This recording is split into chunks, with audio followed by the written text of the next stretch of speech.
Hey guys, JKMan99 here, and welcome to my Lost videos. Alright, so we are in the fourth installment of the Lost What If series.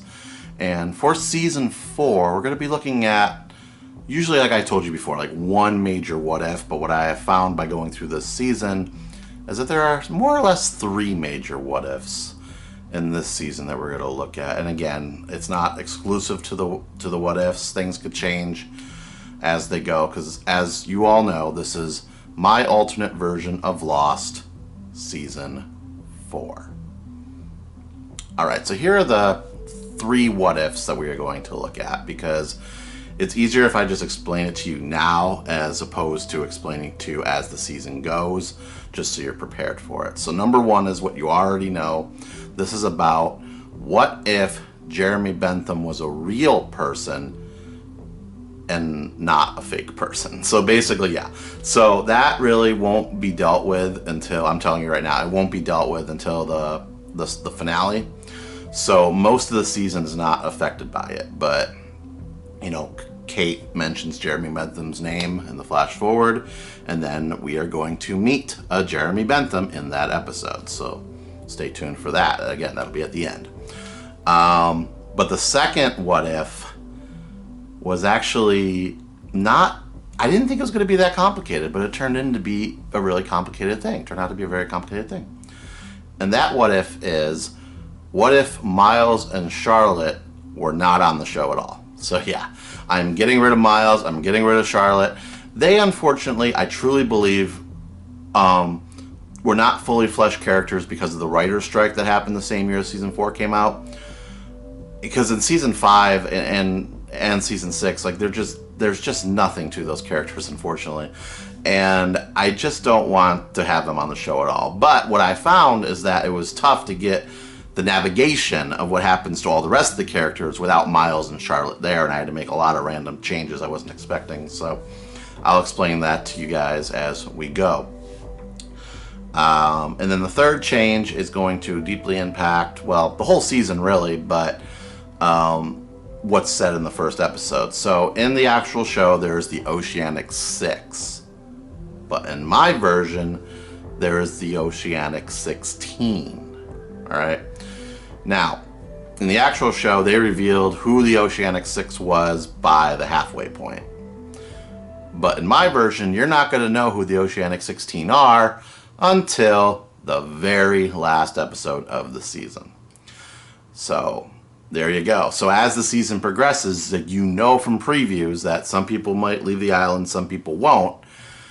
But you don't know who it's going to be. And that's going to be wide open until literally the last moments of the season. Alright, so without any further ado, let's get into it.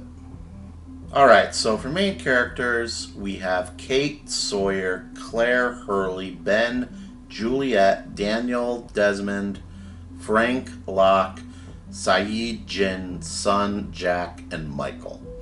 Now, I do know that in the actual show, Frank was regarded as a recurring character, but in my version, I am going to make him a main character.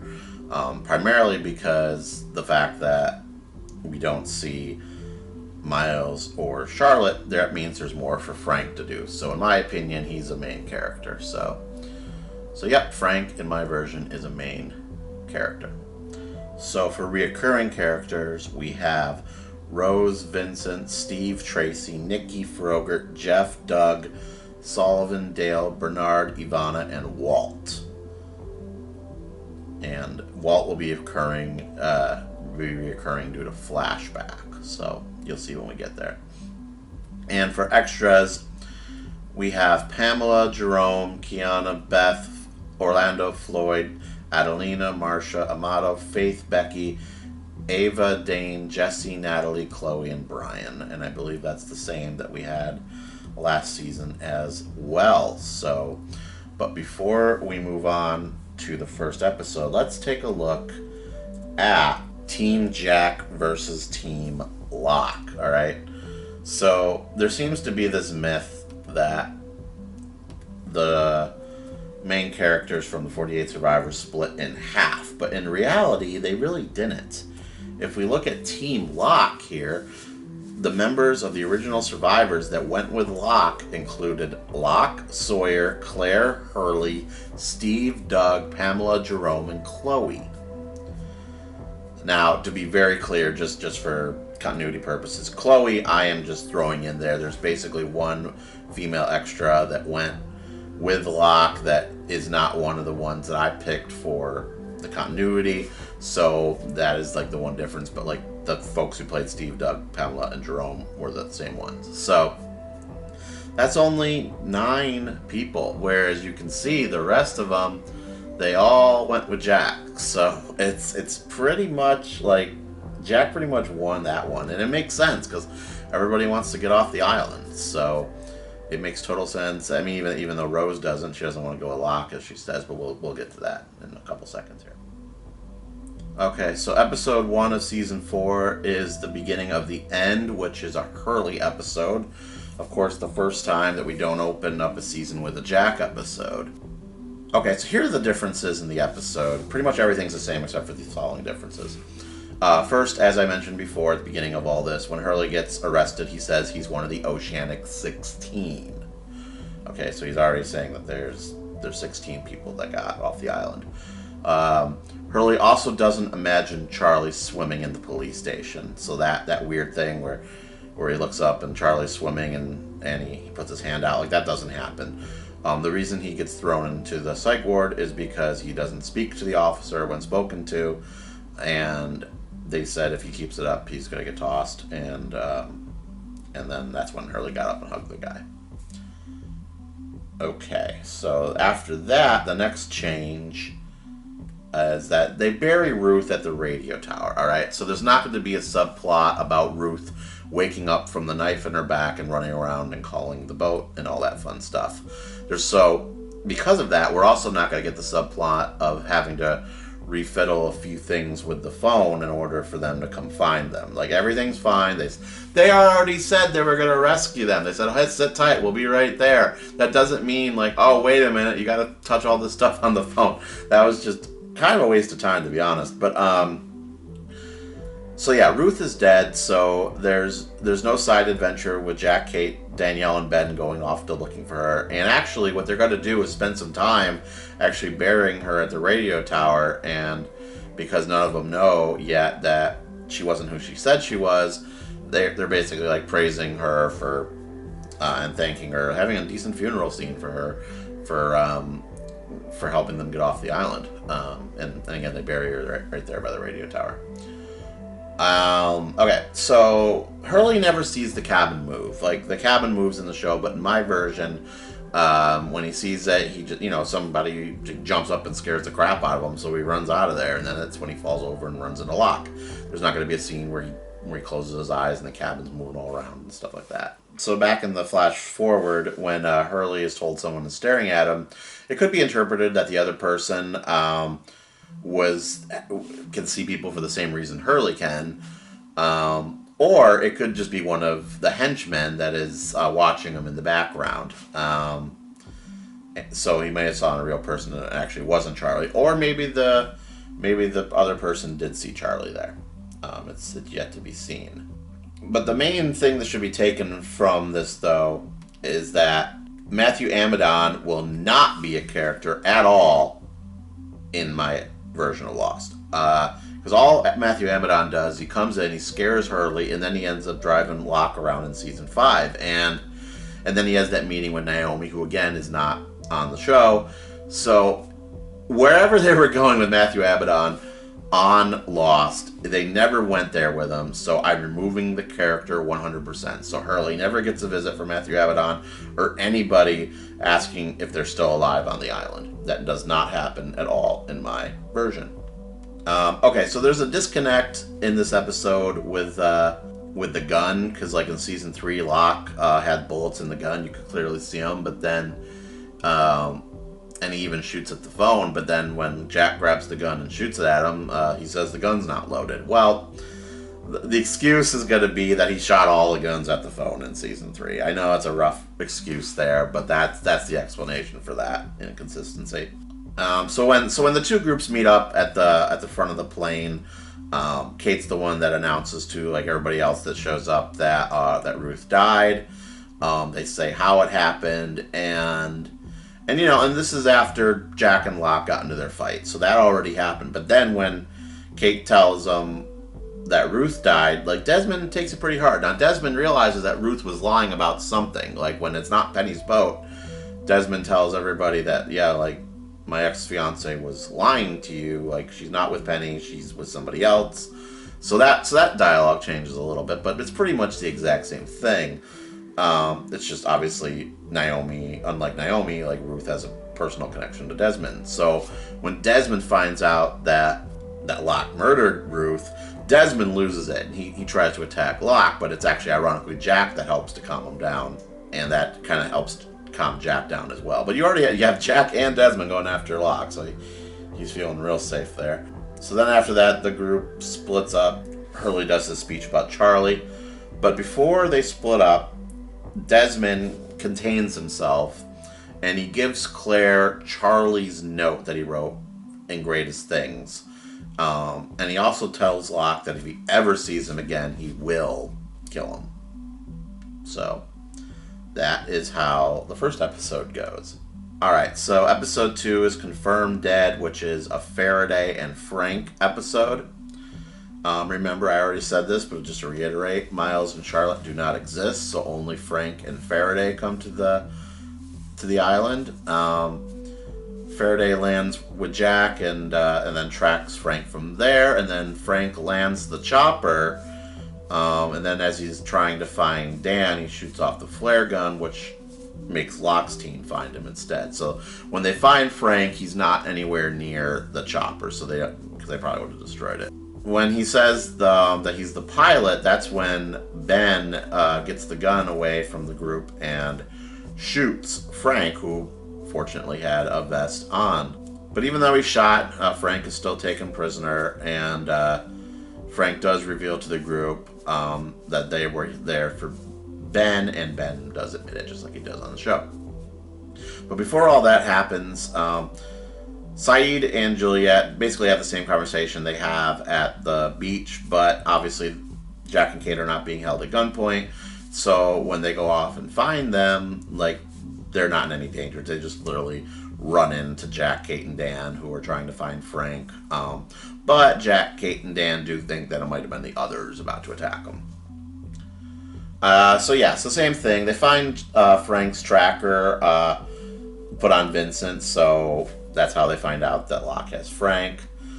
And then there's going to be a very interesting flashback for Frank. It's going to be a little different than it was on the show. Well, actually, a lot different. It's completely different. So we're going to reveal, it's going to be in Australia at the Sydney airport, and Seth Norris is going to be there reporting for work, getting ready to fly a cargo plane for Hurley Aviation, which of course is the aviation company owned by the others. But he was asked to fly Oceanic 15 that day because whatever the cargo was that he was hired to fly to LA was put in the Oceanic flight instead. So he doesn't really understand it because he wasn't prepared to fly like a commercial jet that day, but he's like, all right, if that's what I'm supposed to do, that's what I can do it, so I'm gonna go do it. So he does it anyways, and then of course Frank shows up to work thinking, well, I'm ready to fly my flight to LA, and he's told, like, no, like, there was already a pilot, there was a switch in pilots, and that plane is good to go. And Frank's kind of mad about it because he's like, wait, like, I'm not flying today, this is my job, like. And they just send Frank home, and Frank's pretty upset about it. So in this case, you literally see why he was supposed to fly Oceanic 815 that day. Alright, so then we move on to episode 3, which is The Economist, which is a Sayid episode. Now, this is where some of the Miles and Charlotte stuff comes into play, because once those two characters are removed, then the motivations and reasons for doing certain things are changed. So for instance, we already know that Charlotte is not captured, Frank is. But they need Frank to fly the helicopters. So not that they want to go back for Frank anyways, but now there's even a larger reason, because in the show they go for it so Frank would take them to the boat, whereas this time they need Frank to take them to the boat. So that's the situation here. So the episode begins with Jack, Juliet, Kate, Sayid trying to get info from Dan, but all Dan wants to do is conduct the experiments that he was brought on the island to do. So, realizing they're going nowhere. Now, again, I should be really clear here. This group doesn't even know that that Ben's the reason they're on the island yet. So, at this point, their whole mission right now is just to get Frank. So, per Jack's, who they haven't met yet, they just know he's the pilot. So, per Jack's request, Juliet goes back to get Desmond, and Jack stays with Dan where he wants to start his experiments. So, now why do they go back for Desmond? Now, in the actual show, Naomi had a photo of Desmond, but we already knew that there was a connection between Naomi and Desmond on the actual show, so it's kind of like not sure if they thought the audience wouldn't remember that or not, but in this case it's a little bit easier because we know that Ruth came from the same boat as Dan, so when Dan starts talking about doing experiments instead of rescuing Frank, Sayid suggests to get Desmond because we all knew that he knew Ruth, they used to be engaged. So maybe Desmond knew more about what was going on. And it's interesting that's their course of action, because obviously they'd all gone back to the beach and stuff like that, but they just had never really discussed it at that point, because they didn't even know anybody landed or anything like that. Only Jack and Kate knew, because that's where Dan happened to parachute in episode 2. So they're all at the beach thinking the helicopter's going to come there or something. Because what they're trying to figure out is if it's not Penny's boat, then who was Ruth working for? They're still trying to figure this stuff out. So while Juliet goes back to the beach to get Desmond, or to at least talk to Desmond, I should say, that's when Sayid and Kate go to get Frank from Locke, and Jack tells Kate to go just like on the show. So that's pretty normal. But again, there's no Miles going this time, so that's the key difference here. It's just Kate and Sayid going to get Frank. No Miles at all. So now what I'm including here is we're going to include a scene of Juliet and Desmond actually talking to each other at the beach. Desmond explains his relationship with Ruth, and that he doesn't know any more than that. He's just as confused as everybody else as to what Ruth was up to. So Desmond asks about what's been going on, and they said that they were trying to rescue the pilot, but Dan was busy doing experiments.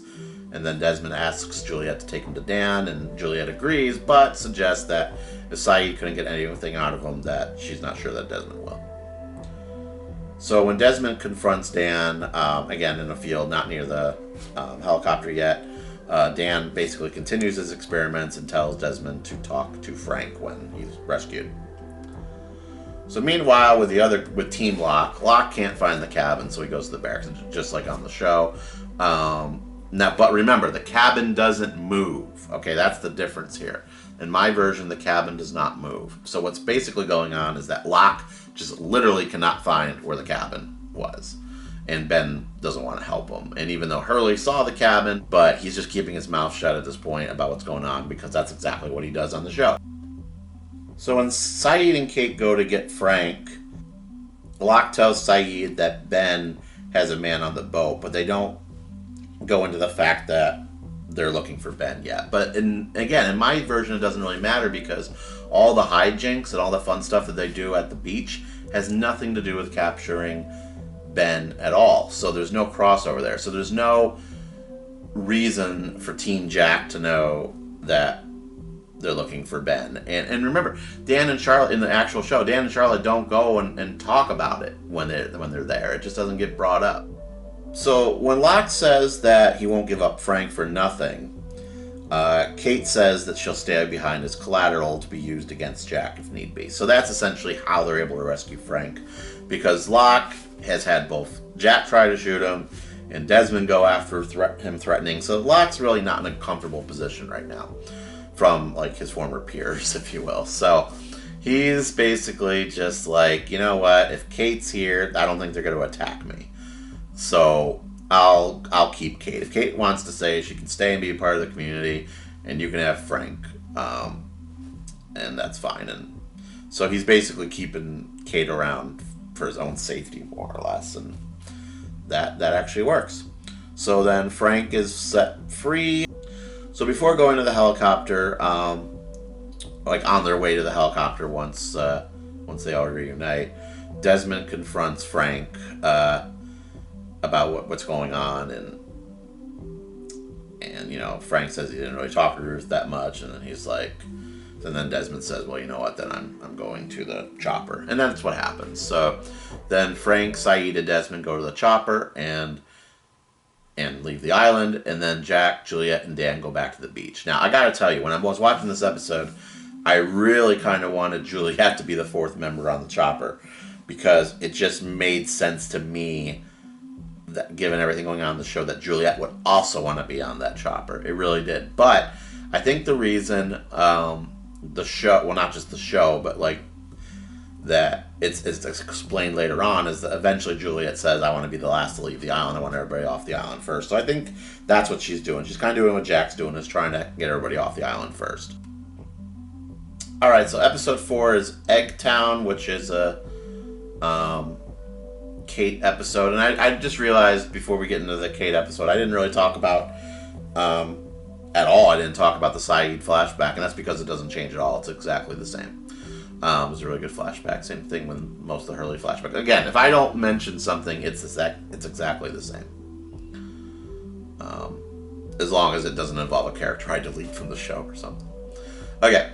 So there's no Miles at all, so all scenes and references of him are removed. Kate asks Locke if she could talk to Ben, but Locke refuses without any explanation, and he kind of does his little dictator speech. So then we see the scene, just like it is on the show, where Kate goes to Sawyer and asks for help and everything like that. So when Sawyer comes to Locke to play backgammon and has the fake conversation about not trusting Kate, she does say the same thing she does in the show, that she wants to sneak out Ben. But in my version, there's no Miles, so Locke and Sawyer never leave the house to go talk to Miles. So what happens is Kate sneaks in to the back of the house, but she doesn't break the window to do it. She just, gets through the lock and sneaks down to the basement. And once in the basement, she asks Ben if the man on the boat said that if they know that she's a fugitive.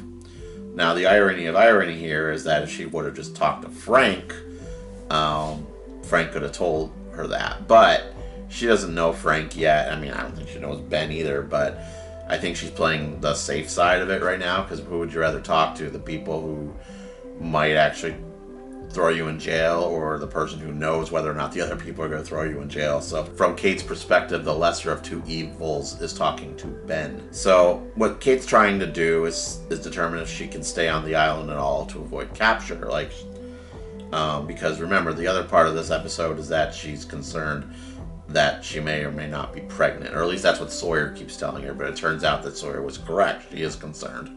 So Ben tells her why she's a fugitive, so basically what happened, why she was caught, and says that the people on the boat also know this information because they have a flight manifest, and says if she really wants to know if she's pregnant so she can stay on the island, because Ben kind of reads through her and figures out that's what she's doing, there's a pregnancy test in Alex's room.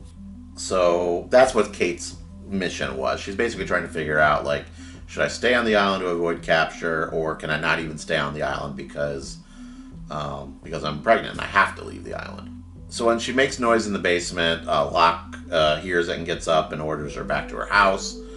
And then Locke relocks Ben back in the room, and when he's doing that, that's when she sneaks into Alex's room and grabs the pregnancy test. We never see her take the test, but later on, Locke asks Kate what Ben said to her, but in this case, Kate refuses to answer. She just says it was a personal matter, and I promise you there was no threat at all.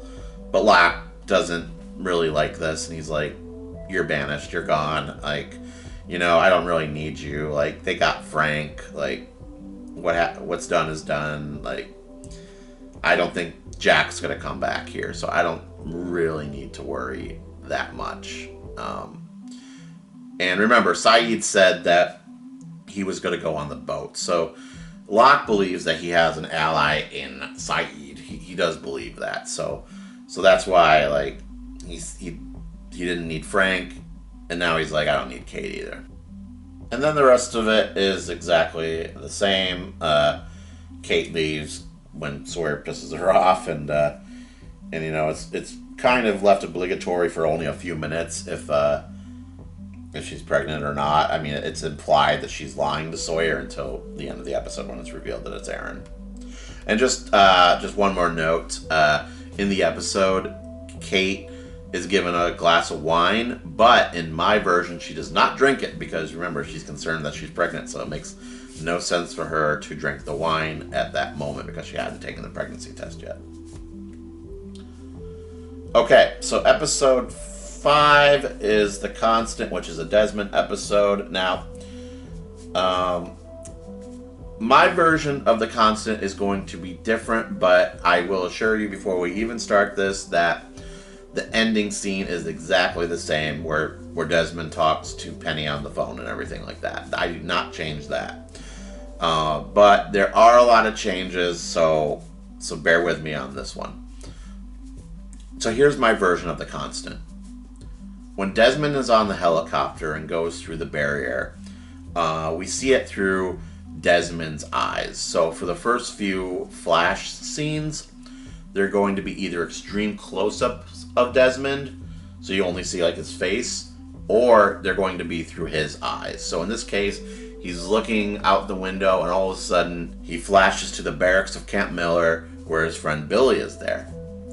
And Billy is really surprised to see him. He says to Desmond, "Desmond, what are you doing here? Aren't you supposed to be in prison?" Now Desmond is a little disoriented. He says, "Billy? Prison? What?" And then Desmond flashes back to the helicopter. And Desmond isn't going crazy, but he is very confused. He's like, I just had a vision of being with my friend Billy at Camp Miller. And, you know, Sayid and Frank, they say, no, we're fine. I don't know what's going on with you, Desmond, but we're all right. So as they land on the freighter, Desmond flashes back to Camp Miller. And the sergeant questions who he is and what he's doing here. And again, remember, Desmond's disoriented, so he's not freaking out. He's just not really sure where he is or what's going on. And the sergeant says the guests aren't allowed, and thanks to Billy allowing this guy in, they now have to do their morning workout in double time, and Desmond needs to leave immediately. He sees a calendar on the wall that says 1996 on it. So that's how present day 2004 Desmond realizes that it's 1996 in the flashes. So as Desmond's leaving the army base, Desmond spots a payphone, and remember, this is still, and let's be really clear on who this is. This is 2004 Desmond. This is not 1996 Desmond. This is the Desmond that we have known the whole time. So all of a sudden, he went from being like, you know, just getting off the island to now he's at Camp Miller. And what's he want more than anything? He wants Penny. So he spots a payphone, and his gut instinct is to go call Penny. So as he goes to the payphone, he realizes he has no cash on him, and he asks a random soldier for some change. And this is one of the soldiers who had to do the workout in double time, so he's not happy with him, so he throws coins to the ground. Honestly, Desmond should have been lucky enough to get any money. But when Desmond goes to pick it up, he's back on the boat again. And that's when Desmond starts to freak out. But not because he's having memory issues, but because, okay, like, what the heck's going on? Like, why am I having these weird hallucinations? So Kimi and Omar take him to the doctor, and then the episode plays off basically the same as it does, to the point where Sayid and Frank break in to tell Desmond that Daniel wants to talk to him. So Daniel talks to him like he did on the show, and Desmond writes down the 2.342 and the 11 on his hand. And now this time, when he flashes back to the phone booth, it is revealed that Desmond looks exactly the same as he does on the island. He still has that blue shirt on with the buttons and everything, long hair, disheveled, all that stuff. So this is not a flashback, but it's something else. Maybe a hallucination. We'll keep going to find out. So back in the past or just hallucination or whatever's going on, Desmond tries to call Penny, but her number is disconnected. So Desmond finds his friend Billy, who's pretty pissed off at him still, and says he's in trouble and he needs to borrow some money to go to Oxford and to go to his own flat, etc. And Billy's like, okay, like here's some money, get out of here, Desmond, and go buy some new clothes too. You look and smell hideous. So next we see Desmond going to Penny's flat to find that she's not there. So he reluctantly decides to follow Daniel's advice and he goes to Oxford. So at this point, Desmond's, he's cleaned himself up a little bit. He buys some new clothes with the money that he was given from Billy. And then we see the scenes at Oxford. But now this is when it gets very interesting. When Desmond flashes back to the boat, Sayid believes him because his clothes are different. Desmond flashes back to Oxford and says that he wants to stay here. So even though Desmond's from 2004, he wants off the island more than anything. So he's like, I'm going to stay here in 1996. How can I stay here? So Daniel mentions Constance, and so therefore, Desmond says, I'm going to call my bloody Constant. He picks up the phone. He tries to call Penny again. Nothing. Number's still disconnected. I'm not sure why it wouldn't have been. So Daniel advises that he can't stay there because there will be two Desmonds. He tells him, he's like, you can't stay here. Like, there's the Desmond in 1996 who's in prison, and then there's you. Like once he gets out of prison, there's going to be two Desmonds. It's not going to work out very well. So after that, Desmond flashes back to the present, and that's when they release George Minkowski, and they try to go to the radio room. And during that, he flashes back to 1996, and that's when he goes off to find Widmore so he can get Penny's number. But Widmore gives him her address instead, saying, you go find her and she'll tell you. So Widmore's kind of toying with Desmond a little bit here. So when he flashes back to the present, George tells Desmond that he's flashing too, and when George dies, they realize that Desmond may die too. And then they realize that this is also what happened to Charlie. So they think back to Charlie's flashes, how he was able to see the future. Now they're realizing that, the same thing's happening to me. I'm going back and forth. Like, Daniel's already explained how that could kill somebody. And that's basically what killed Charlie, except he went to the future, whereas Desmond's going to the past. So, speaking of that, Desmond flashes back to the past and gets to Penny's actual flat now, but Penny does not answer the door. Her male friend, who is played by Adam Scott, answers the door and says that Penny doesn't want to see him and that he needs to get lost. But there's an intercom system in this case, and Desmond goes on the intercom system and basically says more or less what he says on the actual show. But remember, they never broke up, but at 1996, Desmond was supposed to be in prison, but they were not officially broken up yet. There was never any broke up speech, I should say. So Desmond is like, so basically, Penny thinks this might be, crazy Desmond breaking out of prison or something. And so this is what Desmond says. Desmond says, I can't explain how or why I'm here, but it's not over between us, but I can't be with you right now, and I won't be able to call you for 8 years, but I need your number so I can call you then. And, there's kind of a moment of silence there where we have no idea if Penny's going to answer or not. And Desmond kind of gives up and starts to walk away, but in that moment Penny answers him on the intercom and gives him the phone number. So Desmond goes back to the intercom and says Penny, but she doesn't answer.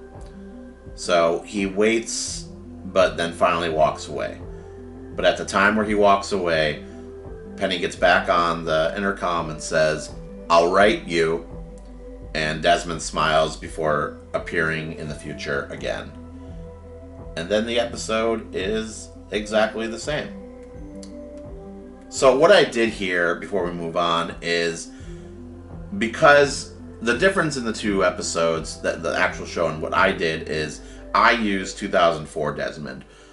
the constant actual episode used 1996 Desmond's personality. So when Desmond and Penny talk on the phone for the first time, that's the first time 2004 Desmond talks to Penny.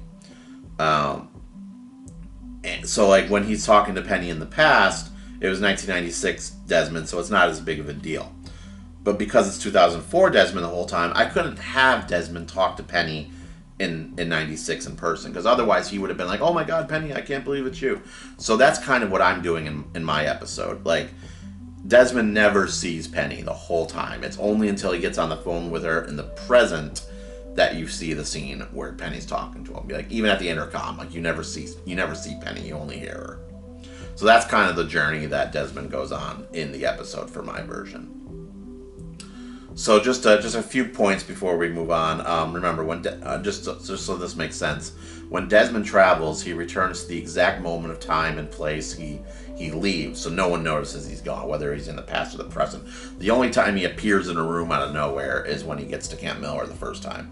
Now, this probably happened to Desmond because Sayid, like Frank's only been through the border another time, but he went in the right way, whereas Desmond's gone through the border twice the wrong way, so that's why he got the flashes where the other two didn't.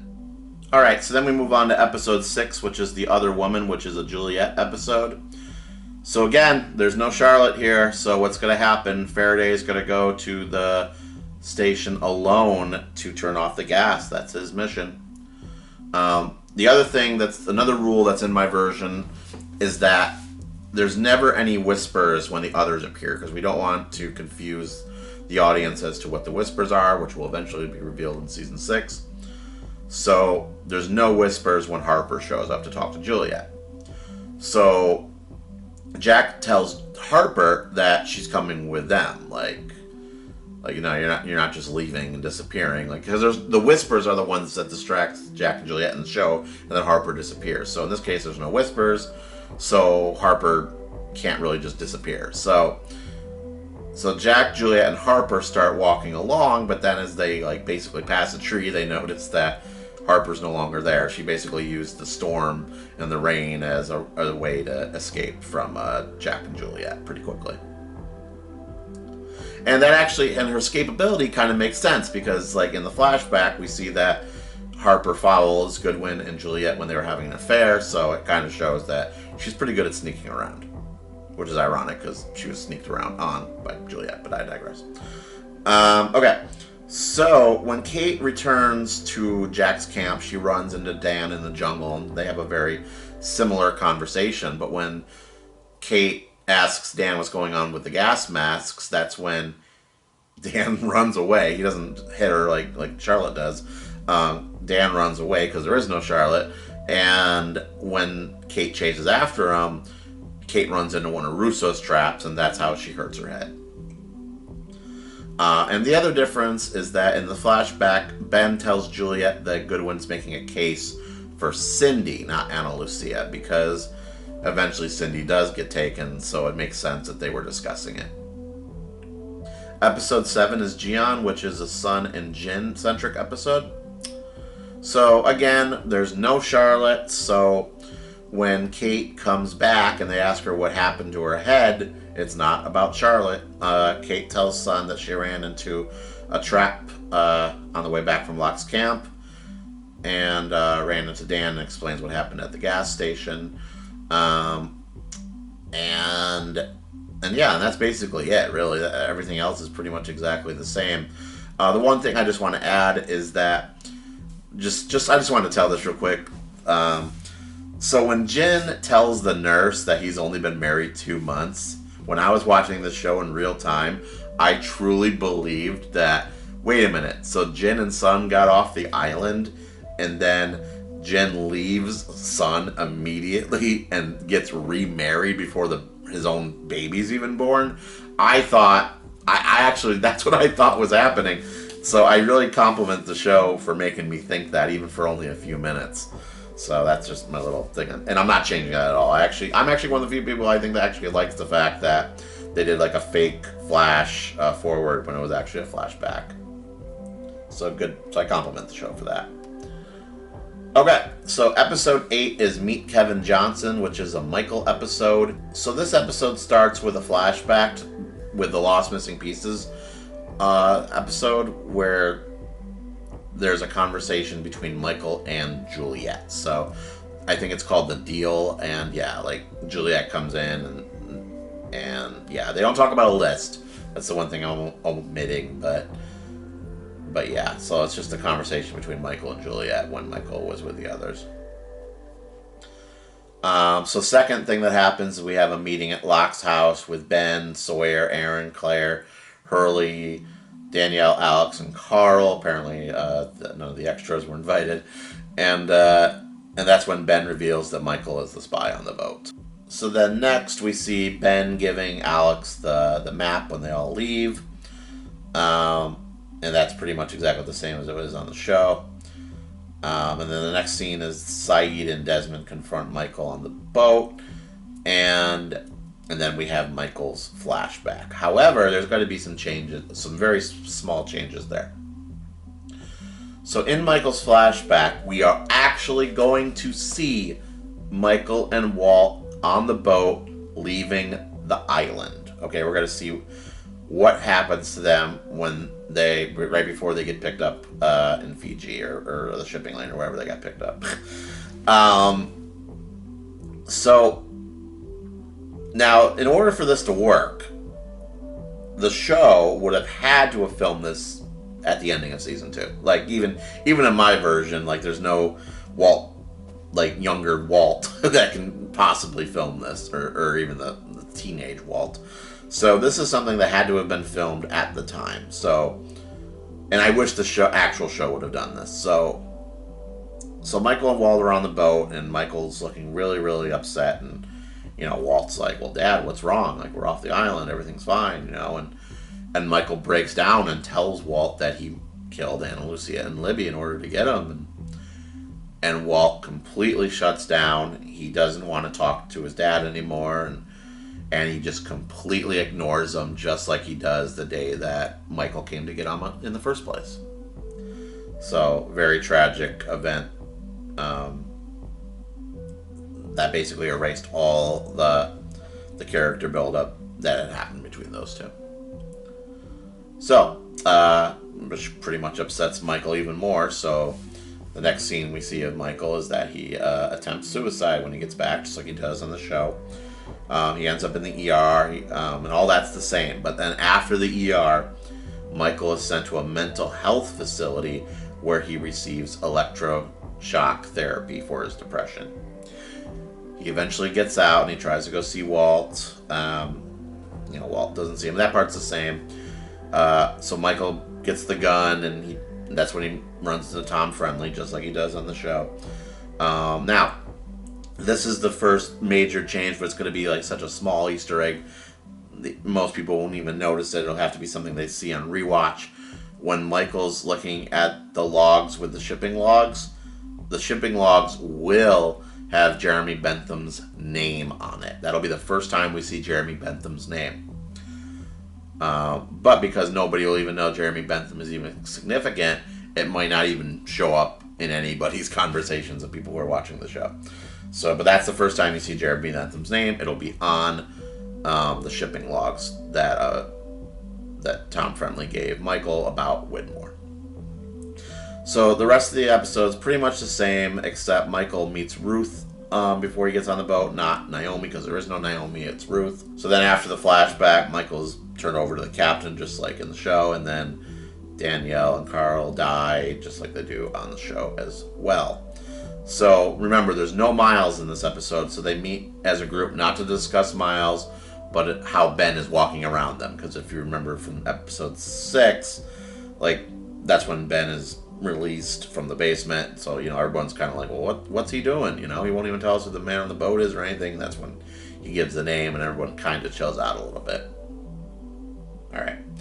So episode 9 is The Shape of Things to Come, which is a Ben episode.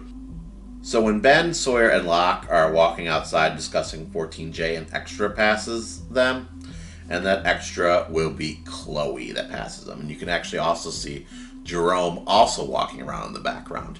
You got to remember, there's very few extras here that they could choose from because there's only 5 other people from the group that are there. So Doug gets his big line. That's why he's been a recurring character this whole time. He's when he gets shot by the mercenaries, and then Pamela and Jerome get killed shortly thereafter, and then Chloe is killed off screen. But Steve is spared because somebody has to give the walkie-talkie to Ben. Because there's no Miles in my version, so Steve has to be the one to give the walkie to Ben. So Steve is actually also given a line in this episode. Steve tells Ben that they have your daughter. Like that, there's not a huge discussion about the walkie. He just gets in there and he says they have your daughter, and then Ben takes the walkie. At the end of the episode, when Sawyer says that Claire and the kid are coming with me, he turns to Hurley and then Steve and says, "You guys too." And because in the actual episode, Miles is the one that says, "I'm coming with you guys," but in this case, Sawyer just basically tells Steve and Hurley to come with him. And then, of course, we have the nearly shootout scene where Hugo stays with Locke, but, you know, and then they split up. So Steve, Sawyer, and Claire and Aaron go off, and then Ben, Hurley, and Locke go off. So that's how that episode ends, just like it does on the show. Alright, so episode 10 is Something Nice Back Home, which is a Jack episode. And so let's start off with some more Steve. Why not? So we got Steve, Sawyer, Claire, and Aaron going through the woods. And the only 2 people that are talking are Claire and Sawyer. Steve does not say a word in this episode. But what happens is, because there's no Miles, they gotta find the bodies somehow, so guess what happens? Steve trips over the bodies. That's how they find them. So back on the beach, there's no Charlotte, so Jin never has a Korean-speaking scene with her. And again, because there's no Miles, there's not as many scenes with Claire and Sawyer, because Steve never tries to watch Claire inappropriately or anything like that. And there's no Miles and Frank scene again. So, but remember, they've already know who Frank is. So they don't have to figure out who Frank is when they run into him, because they already had him at the barracks. So when they see Frank is still like, "Hey, you guys need to go hide." And then Steve, Sawyer, and Claire and Aaron hide when Keeney comes up. So then at the end of the episode, Sawyer and Steve wake up to find no Claire. Sawyer asks where Claire is, but before Steve can even answer, they hear Aaron, and they see that Aaron is by himself and that Claire is nowhere to be found. And again, everything else is exactly the same. Now, I'll admit that I'm not a fan of the appendectomy part of the show. I'm not, but I am a fan of the fact that, the island basically made Jack sick just like it made Ben sick. So, that's fine. Alright, so episode 11 is Cabin Fever, which is a Locke episode. Ben never says he doesn't know where the cabin is. He was following Hurley because he thought that Hurley would know. So when they asked Ben where the cabin is or how long it's going to be to get there, he says that they need to be invited to the cabin, and he thought Hurley had an invitation. So even though Ben knows where the cabin is, they can't go there this time without an invitation. Ben reminds Locke of what happened in the cabin the last time they went without the invite, and how all the stuff flew around the room and everything like that. So there's no talk of them only being able to see the cabin like they're the craziest and they're the only ones that can see it. Everyone can see the cabin, they just don't know where it is. The only thing that might be a little iffy is that they might not be able to see or hear what is inside the cabin. That's the one thing that they might be able to do that other people can't. But the cabin itself can be seen. So in the flashback, the sister's name is Melissa, and if you recall from the Outlaws episode, in Locke's story about his sister, the sister's name is Jeannie. Now, that is consistent with the actual show and my version, and that will be more important when we get to season 6. So we see the 6 items test, and we'll see more from that in season 5. It'll be a little bit more explanation as to what that test is all about. And I just wanted to mention this real fast. They're going to keep saying, like, if you head north to get back to the beach. But it's not north. It's south, okay? The barracks are north. The beach is south. The radio tower is east. The four-toed statue is west. Like, there's no reason that should change. Like, they always say north on the show. I'm correcting that. Like, the barracks are due north. The beach is due south. So, we're staying consistent there in my version. So, essentially what happened in this episode is that when Ben has the dream about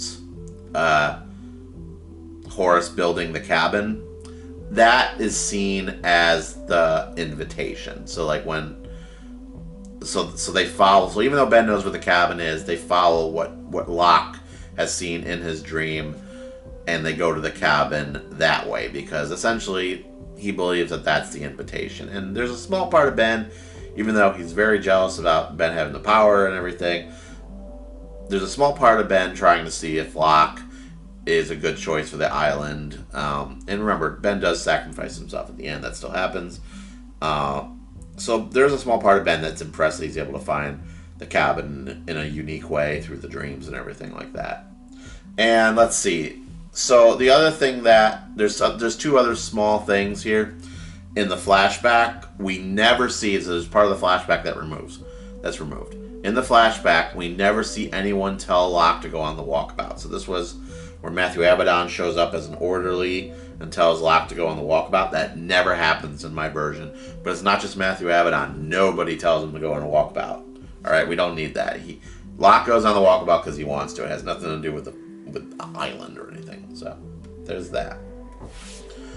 And then finally, there's a backpack thrown out of the helicopter, and it knocks over Claire's roof and the actual show. But in my version, it does not knock over the roof because you remember in season 3, Desmond offers to fix the roof and he fixed it. So it's more sturdy and it does not knock over the roof. I just had to throw that in there because that was a change that was made.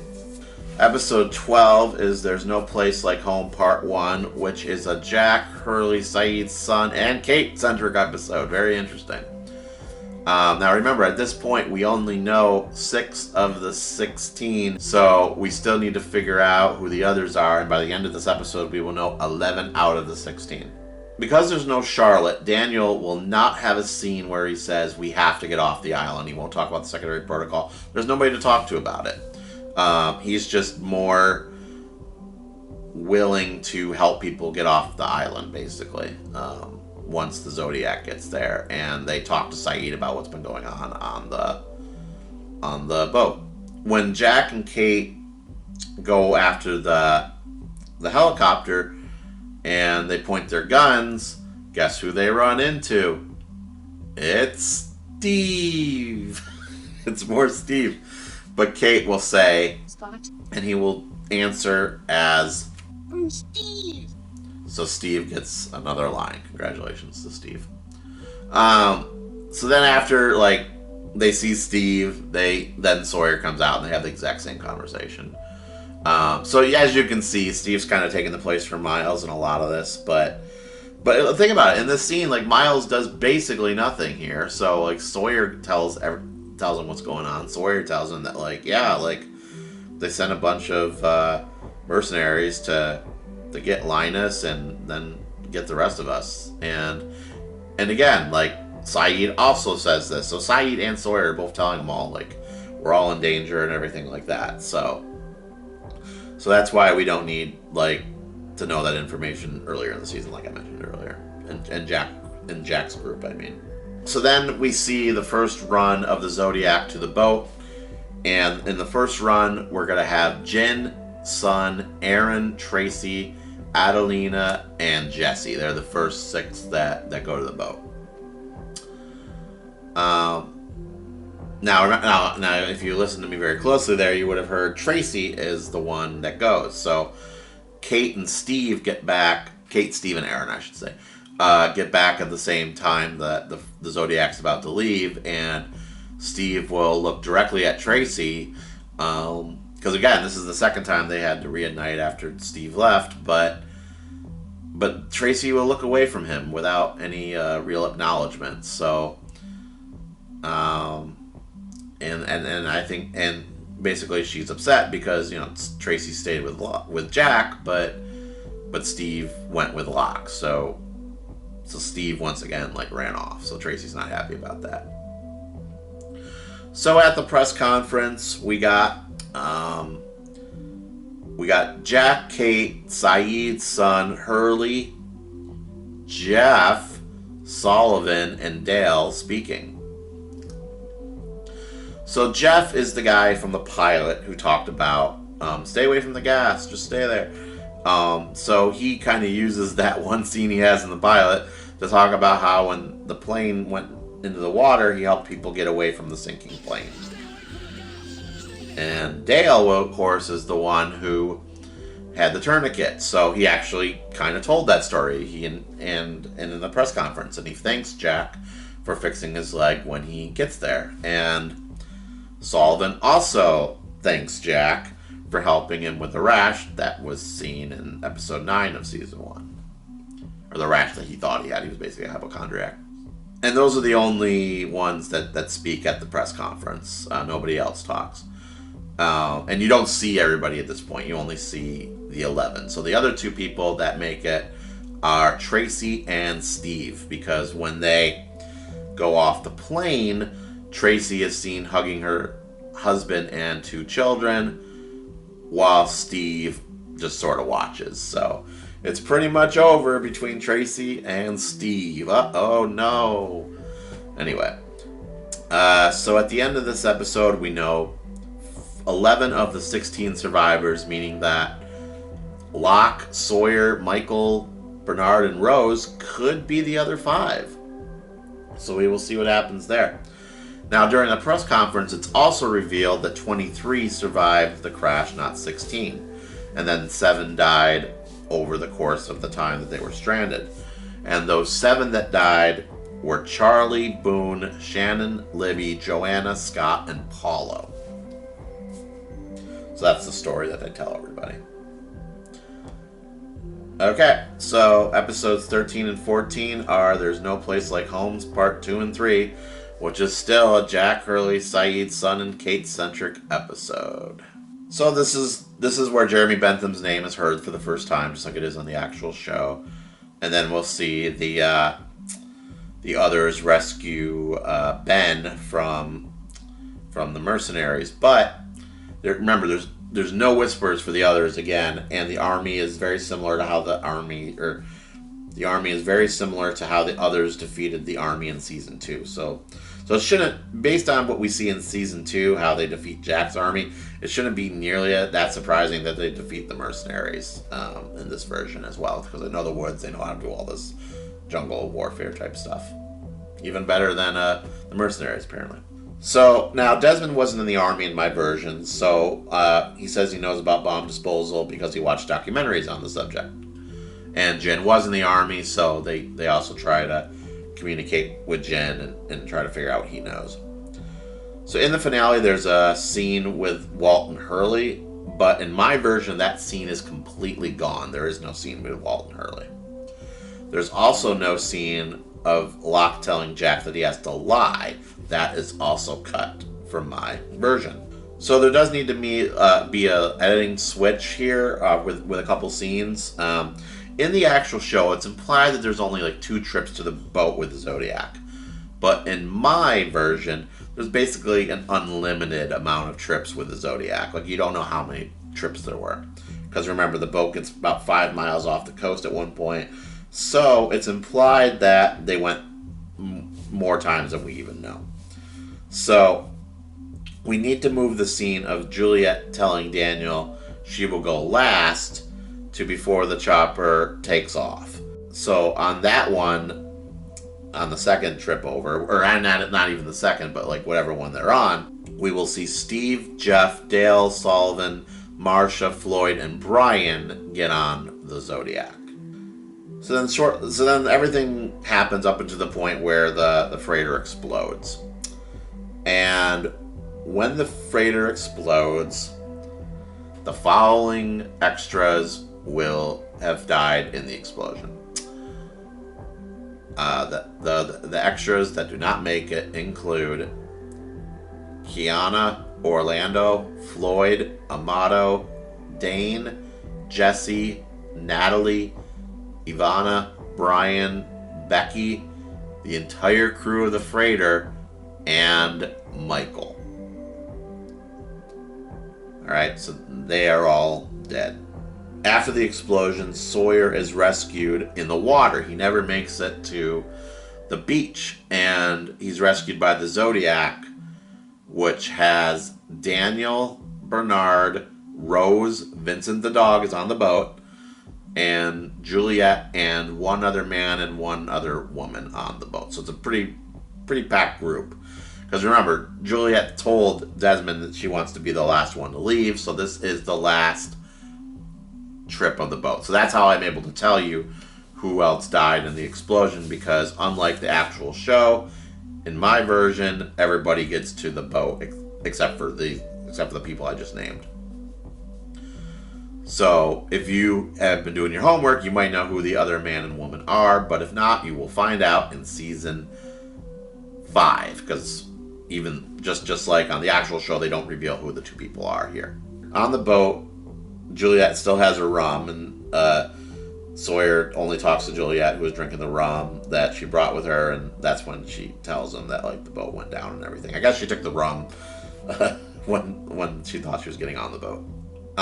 So then everything happens exactly the same on the show, where the helicopter crashes and everything, and then the Oceanic 6 plus Frank and plus Desmond are in the life raft. But what happens in my version is that before they see Penny's boat, and that is what's going to happen, they find 10 other survivors in the water. Obviously, we already know that those survivors, by process of elimination, must be Jeff, Dale, Sullivan, Tracy, and Steve. They're picked out of the water. Those are 5 of the 10. And each time, Sun hopes it's Jin, but she is disappointed every time. So yes, just like on the show, Desmond and Penny reunite. It's Penny's boat that rescues everybody. I remember at the time I was not a fan of this. I really, really wasn't, because what I wanted at the time was them to be rescued. Obviously, I knew they had to be, but I didn't want it to be Penny, because I wanted Desmond and Penny to be looking for each other all the way up to the end of the show. But given how the rest of the show goes, it's okay that it's here. But I remember at the time I did not like it, but given the fact that I know the totality of the show, it's fine. Whatever. So Desmond and Penny are reunited here, and Desmond introduces Penny to everyone on the life raft, who Desmond knows all the names to, so good for Desmond on that one. So he introduces everybody as follows. He says there's Kate, there's Aaron, there's Sun, Sayid, Hurley, Frank, Tracy, Steve, Jeff, Dale, Sullivan, Ava, Adelina, Beth, Faith, Marcia, and Jack. So kudos on Desmond knowing all everybody's names, and that is your Oceanic 16. Now, obviously, we named 18 people there, but Desmond and Frank are not going to be those people. So they all think everything's good and dandy, but remember, because Jack did not tell them they have to lie or anything. That doesn't happen here. Actually, I should point that out. Locke never told Jack they have to lie. So therefore, Jack never gets the idea, so Jack never tells them all they have to lie. So they all think they're getting rescued, and everything's fine and dandy, but guess who steps out from the other side of the boat? The boat captain. And the name of that boat captain is Jeremy Bentham, who was played by actor Colin O'Donoghue. So it's not Jack, but it's Bentham that says that he works for Charles Whitmore, which surprises Penny, because Penny somehow is in the dark about this. And that he will rescue them, but if any of them whisper a word about anything that happened on the island, they'll be put to death by Charles Whitmore. If they try to get back to the island, they will be put to death. If anybody survived on the island, they will be put to death as well if you mentioned a word. So Desmond says, don't worry, I'm never going back to the island. But Bentham tells Desmond that he can't be seen at all. Like, if Whitmore knows that Desmond's off island, he will torture him until he finds his way back to the island. So Sun immediately agrees to these terms and asks Bentham if they can look for Jin in the water before leaving, which Bentham agrees to. And that's it for that. So that's what we see from Jeremy Bentham. So then we get to the end of the episode where we're dealing with the coffin, and Ben shows up. And Ben tells Jack that all of you have to go back, just like he does on the show. But Jack has a slightly different answer because, remember, they're talking about 16 people now, not 6. So Jack says, I don't know what happened to most of the people after we got back. And then he mentions his status with Sun, Hurley, and Kate, but he omits Sayid because he basically hasn't seen Sayid either, just like the other 10 people. So there's basically, he's fallen out of touch with most of the survivors, and Sayid is one of them that he's lost touch with.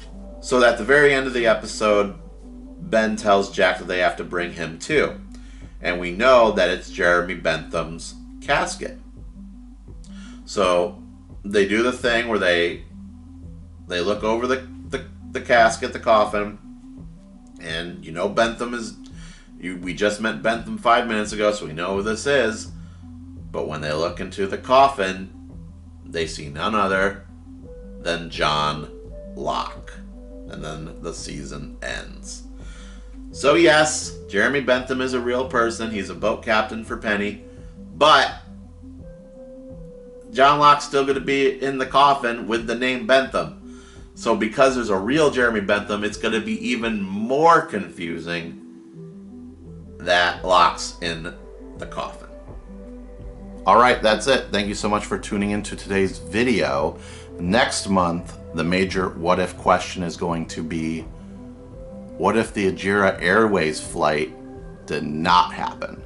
So in other words, what I'm saying is, they don't take a plane to get back to the island in season 5. So the question is, how do they return to the island, if they return to the island, in season 5? You'll just have to wait and see to find out. So join me next month for that video. And again, thanks so much for tuning into this video. Please make sure to like and subscribe to the page once you leave. And as always, take care.